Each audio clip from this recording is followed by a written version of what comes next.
Mbote mingi balandi émission Kin sur Kin Oezaka présenté par la Gloria Niembo la Cataléa. La chaîne Abino Moro MLTV1.com. Chaîne Oezaka na rapona repesa bino ba actualité oyo eza exact. La pesi mbote na batu nyonso to bazolanda biso partout dans le monde. Bon s'abonner plus, bon s'abonner massivement na chaîne Abino MLTV1.com pour na repesa biso chance ya Rosalara Zalara komona na. Ah tozana parti moko ya mboka na biso tozo benga parti présidentielle, parti IDPS.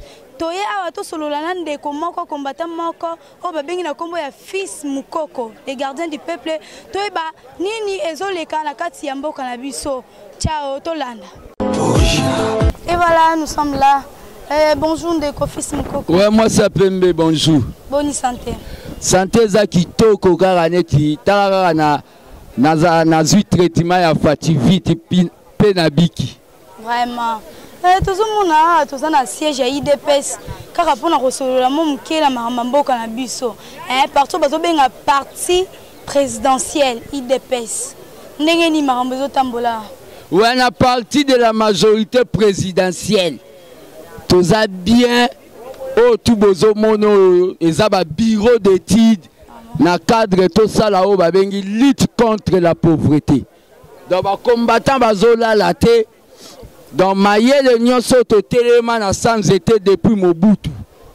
Nous avons préparé ce que le peuple a retrouvé bonheur. Donc, il y a un peu bien prestation serment de cas qui bien sûr tout le monde répond. Bon, tout le monde qui pendant serment, ils ont un événement mort et salama qui est ça qui peuple congolais pas si peu bao bazam si comme si quand mboka pas si moi panique mon récolté qui wana même soubalo bakoto président quoi même soubalo bakufi finalement et ça là qui vraiment nini bon comprendre et ça maramboya que président changer régime donc président l'attaque va bien gilet par balle et ça là il kena mulunga batu et ça là moi étouffement mais journaliste il y a un senda panique qui batu lobby que bon Kabila paye et panika qui est pour mon cas kalinga me mangambu na suka yazo lingana za la sauver le kola moyibi wana kuruze.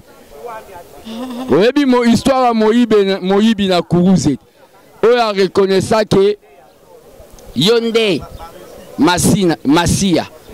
Donc et puis si Kabila zoaki panique mutu toi zoaki panique. Ngakudu na zoaki mama na panique.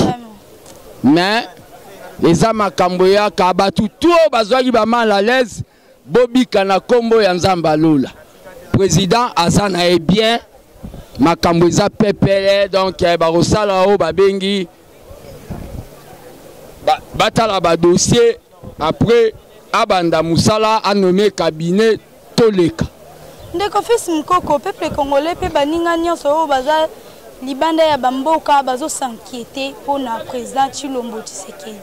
Bamsoubalo baba voté qui était Bamsoubalo bazara à 18% mais quand la population qui lobby vraiment ngamoro na koka kité ça là qui vraiment on a koloba esengo ya makasi parce que il y avait population plein ce que tout le banini ezaki faux tout ezaki vrai ou bien batu bakendeka côté la raba tellement abimi na ye bakendeka côté la ndenge serment ngwe roleka ndenge. Bon d'abord les rolo ke abimi na 18%. Mutaloba makambwana kindokeza antichrist 6666 mais c'est l'abbé Cholé Satan a lati sultan. Ah bon? Satan a lati sultan. Mais yo so mona sangwa za na bana. Ba fo sango ba Cholé wana. Oh. Sango na bana. Junior Cholé, Mami Cholé, Josiane Cholé. Sango vomazana bana yo monango wapi OK ba sango bala parandai ba obotati ce sont des faux sango ba pirates ngandere na catholique soki la pesinga communion na oliango ta j'espère so ko eba so to kutana kino liboso ya maponami avant maponami salama ko to zongi su pona ko lobela likambo nga maponami peuple congolais bazo s'inquiéter trop ya ko lobake le président Nabiso, son excellence, président Chilombo Tshisekedi, Aza en collaboration avec le président Kabila. Vraiment, tu évité. C'est réellement basé en collaboration. Ba coopéra nini oh ba solo là vraiment toye ba on a nous ala nini oh les le commis partout que ne boy président Nabiso Aza en collaboration avec ex-président Kabila. Eza vraiment nini ala nini. Au moni bino lebo kota na ba métier journalisme. Il faut bosser la kao babenga journalisme d'investigation avant loba likambo batu bazo loba les communs des mortels. Il faut ça na ba preuve. Bato ba moni président na biso en collaboration na Kabila babimisa ba preuve. Donc il faut bosser la investigation.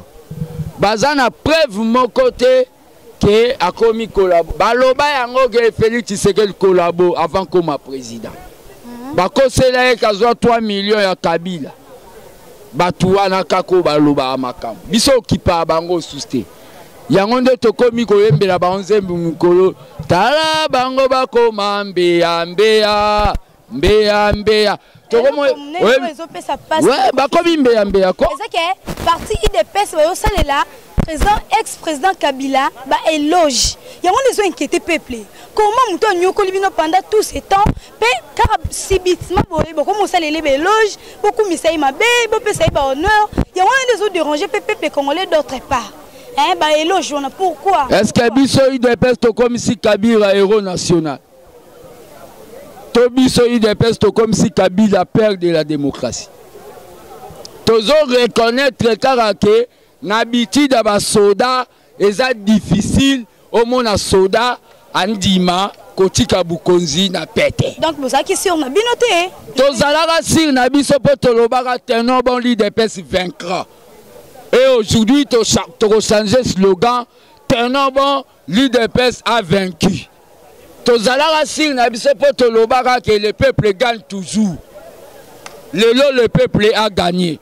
Donc le problème est que tozo reconnaître que Kabila andimi le peuple a lobaki. Donc le pouvoir a été donné comme un cadeau, je peux dire. Nasi na répondre à la question ana. Kabila a boyi koyoka entourage nae ya ba petit Hitler ba petit dictateur.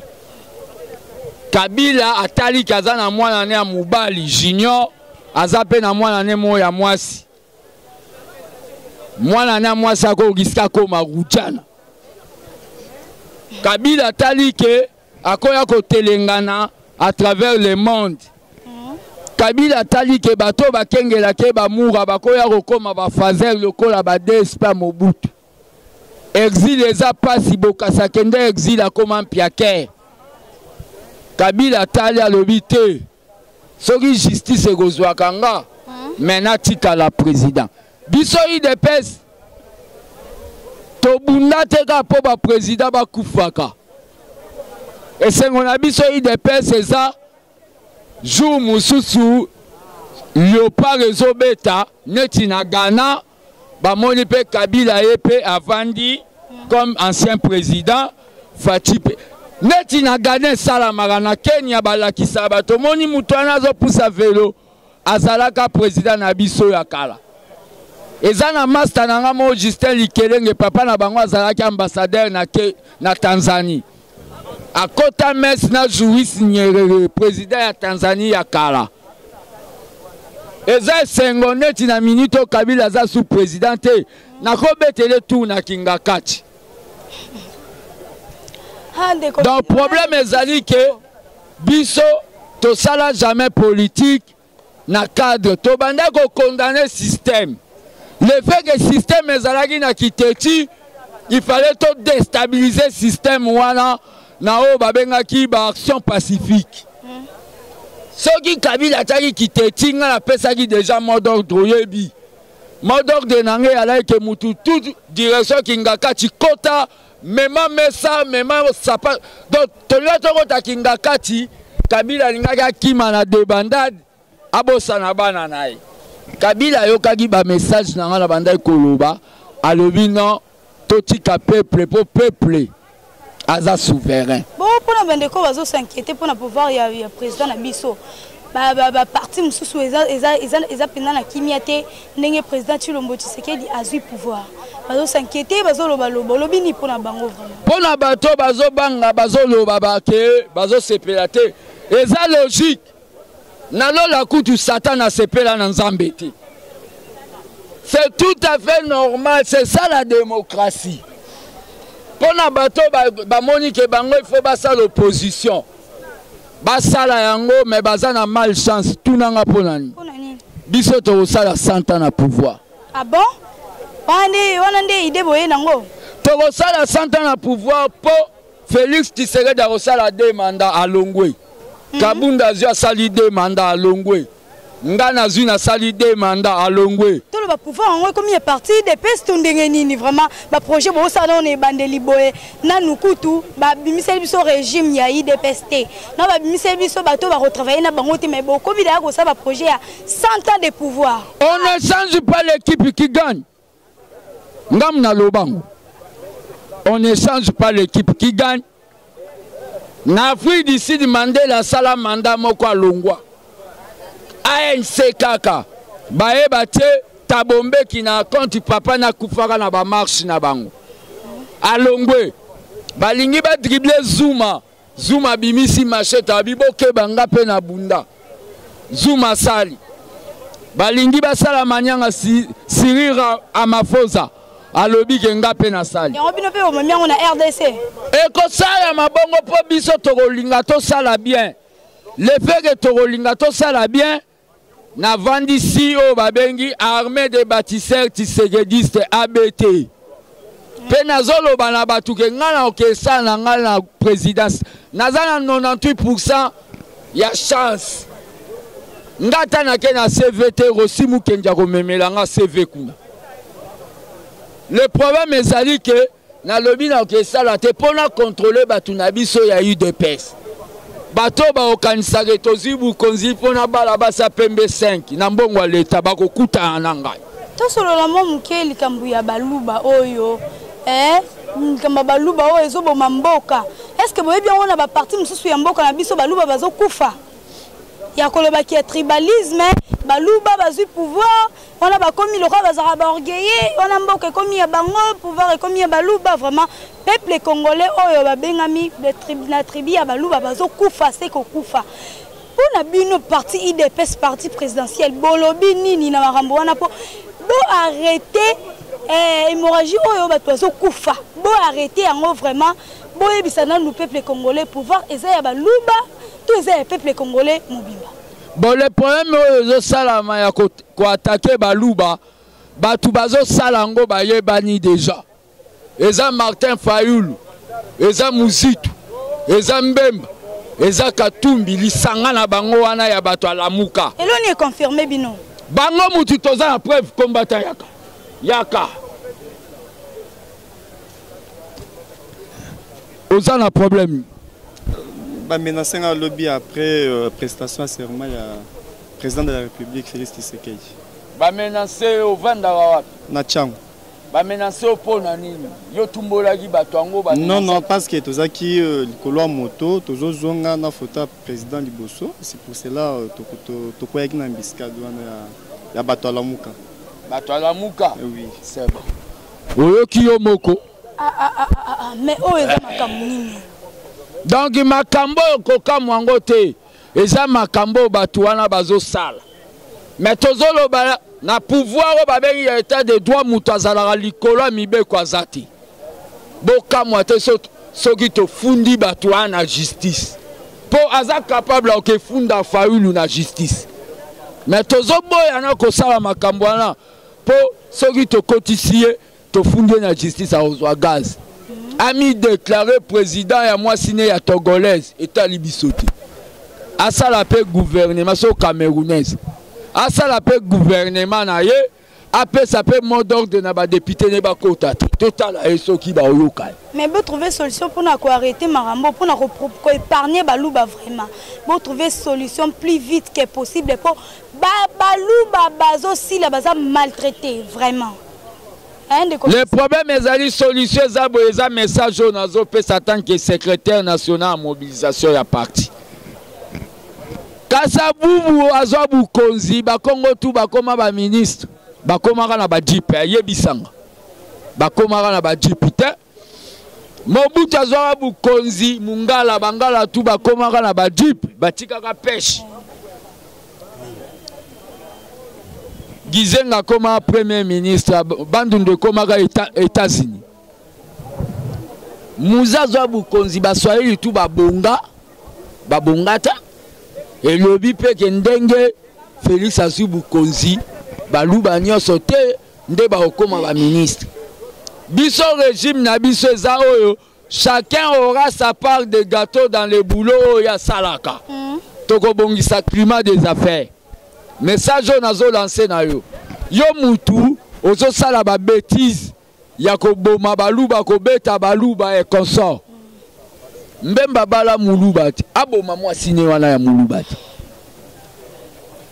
muzito abala muluba azwa mwasine atubembeli na mbetu kasi alobake na bomiyo bobo ya basi na mina baluba bobalati eloko bozo sala eza soni vraiment otozo sala na monde baluba bakomi ba Rwandais to bunda o na balobi na jeu politique IDPS eza parti à baluba te ngana zolo bango tant que gardien du temple de la démocratie makamungala lobaka na salela kango soki bomoni régime otozui baluba bakomi ba privilégié benganga na numéro nanga ngande na ozala premier opposant ya président Félix nga nazolo bango pena kolongwa IDPS te kaka na IDPS na bandeli opposition kaka 100 ans ekotika kosala mate makambo wana ya ko privilégier ekolo moko yango nde tozoyebisa na bakongolais bayeba ete bukonzi oyo ya Félix biso nyonso tokomi ba membre ya famille présidentielle. Ça ne sert à rien ya ko bandolanda ba politicien babimi babipola bambeya tala bango bakoma mbeya lobi ke mutu akomi kaina ozo mwande bakomi bakaina biso tozoloba boye yango nde numéro na ngai o nazopesa eza mpona nini tomona na régime oyo utobima mboka ekufa likolo mutu aye na projet ya bien ya kotonga bandako bazosenge 10%. Yo soki ministre moko asengi yo mbongo benganga na ebiso na okendo vandele na bureau na ye na etoko akolongwa musala o nazolo bango makambo ba 10% esili nazo bunda na mona président bon ko bunda eza elobeli na komona président pona ebisaye alongola nanu parmi ba première mesure ba taxe kili ba tchela biso surtout taxe ya ba produits alimentaires Congola la lanzala depuis Mobutu azana besoin alia donc numéro nangeza plus 243 85 084 65 55 plus 243 85 084 65 55. Bobe nganga poto e bandenge ni toko soutenir Fati asala le peuple d'abord.